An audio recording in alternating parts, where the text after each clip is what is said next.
Assalamualaikum warahmatullahi wabarakatuh. Hari ni Pak Wan bukan nak ulas lah, nak apa yang kita faham lah daripada negara madani. Negara madani ni ada satu istilah terbaru lah, yang dikemukakan oleh PM10 kita, Datuk Seri Anwar Ibrahim. Jadi antaranya adalah dalam negara madani ni konsep keadilan dan kesejahteraan lah. Dalam tu maknanya dan juga dalam tu dia dimention juga kepentingan hak asasi manusia dan juga kesamarataan ataupun di segi pencarian harta kekayaan, keadilan kekayaan secara adil lah, macam itulah, pembahagian kekayaan secara adil. Okey. Jadi tak masalah lah sebenarnya kalau segi literalnya, dari segi konsepnya memanglah satu yang sangat baik lah. Yang sangat baik iaitu dia jaga keadilan, kesejahteraan, kerjaan sosial lah, keadilan sosial, pembagian harta kekayaan secara adil. Cuma hak asasi manusia tu, apa dia tulis tu, penjagaan hak asasi manusia, dia ada satu istilah di situlah. Jadi yang ni lah yang kita bukan nak tikaikan, tapi kalau hak asasi manusia ni banyak dikaitkan dengan kebebasan individu untuk melakukan apa sajalah, melakukan apa saja yang tak bertentangan dengan perlembagaan ke, dengan undang-undang ke. Jadi hak asasi manusia termasuk juga satu yang maksiat, contohnya maksiat. Dia boleh berkhalwat, sebab berkhalwat ni tak ada dalam perlembagaan kan, ataupun dia LGBT, dia boleh berkelakuan perempuan lelaki, perempuan berkelakuan lelaki. Jadi yang tu yang kita takut maksudnya disalah guna. Kalau segi asasnya okey lah, asasi je, nak apa-apa ke kan. Tapi di segi hak asasi bagi mereka-mereka yang transgender, hak asasi LGBT, hak asasi yang lain-lain tu lah, yang mungkin dia akan membenarkan sesuatu yang maksiat di segi agama agama Islam. Benda tu LGBT tak maknanya kita bendung lah benda tu, kita tak membiarkan ianya berleluasa. Tapi kalau di segi kerajaan yang menjaga hak asasi manusia ni, mungkinlah dia akan membenarkan benda tu, sebab dia ada sebagai dasar dia. Dasar dalam hak asasi manusia tu, mereka boleh menuntut hak. LGBT ni boleh menuntut hak, transgender ni boleh menuntut hak, pelacuran pun tak di dalam perlembagaan, tak ada dinyatakan kan benda tu boleh, maknanya dibenarkan selagi berlesen, berjudi sebagainya.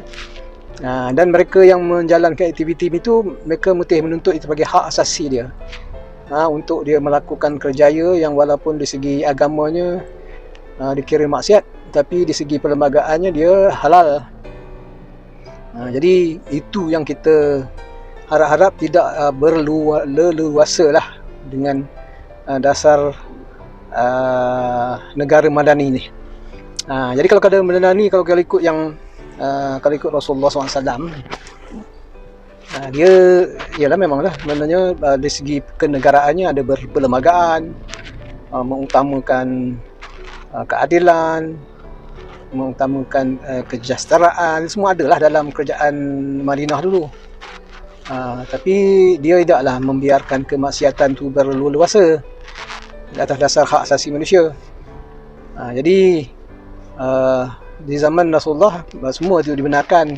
Jadi tak kisahlah kalau dia macam agama tu hak masing-masing kan. Memanglah betul hak masing-masing, tapi dia tak boleh menyebabkan mereka-mereka yang masuk keluar murtad. Isu murtad pun akan jadi hak asasi juga kan. Murtad akan jadi hak asasi seseorang. Sebab hak beragama tu adalah bebas kan, kita tak boleh nak kongkong dari segi perlembagaannya. Dia kalau dia secara sukarela kan, cara sukarela dia nak murtad, itu sebagai hak asasi lah. Kalau segi hak asasinya, dia dibela lah di situ.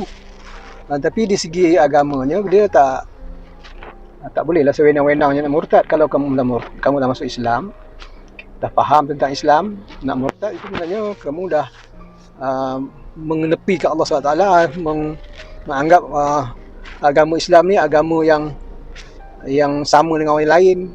Itu dia akan maknanya ada tindakan-tindakan dari segi agama.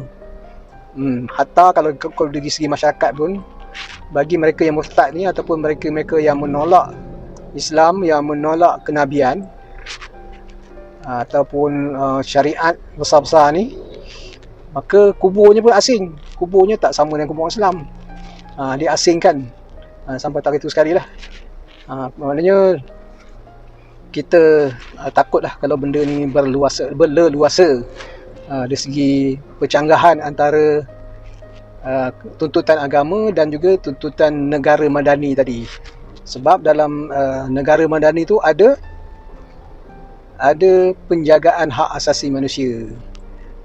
Penjagaan hak asasi manusia yang dipahami oleh masyarakat dunia adalah bebas lah, individu tu bebas melakukan sesuatu tanpa ada kongkongan agama. Dia boleh lakukan sesuatu tu, agama ni dia tak termasuk di sebagai maknanya satu yang boleh mengongkong seseorang. Itu kalau dari segi hak asasi dia. Dia tak boleh atas dasar agama kamu ni dikenakan tindakan perundangan. Macam tu. Jadi mahkamah, kalau ikut di segi mahkamah pun, mahkamah syariah ni pun bukannya setaraf dengan mahkamah sivil kan. Dia siki bawah. Dan kalau mahkamah sivil ni boleh overrule mahkamah syariah kalau mereka buat rayuan untuk dibahaskan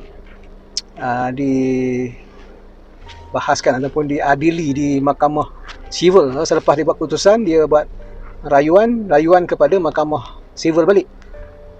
Bila mahkamah sivil, segala perundangan yang ada melalui Islam tu selalunya kalah lah. Disebabkan perundangan sivil tu lebih tinggi daripada perundangan syariah. Jadi yang tu yang kita gusarkan lah, sebab dia ada penjagaan hak asasi manusia. Dalam negara madani tu takut tergerincir ataupun berlebihan dari segi mereka-mereka yang memperjuangkan hak asasi manusia ni memang agresif lah. Mereka ni memang sangat agresif. Dan orang yang mempertahankan hak Islam, hak agama ni selalunya dia bersifat toleran sangat, terlampau toleran. Kalau contoh yang jelas, kalau masuk masjid tu beraya-raya sangat lah, nak ambil emas, sejadah besar lah konon. Padahal benda tu bukannya ada pun dalam syariat. Maksudnya, ataupun dalam klinikal pun tak ada. Di sini klinikal sejadah besar ke sejadah kecil, yang menular COVID tak ada pun.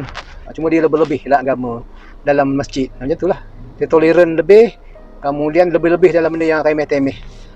Jadi semoga negara madani ni akan betul-betul keadilan dan sejahtera, dan pembahagian kekayaan yang adil, yang tu dilaksanakan dengan betul dan tidak bercanggah lah dengan tuntutan Islam lah.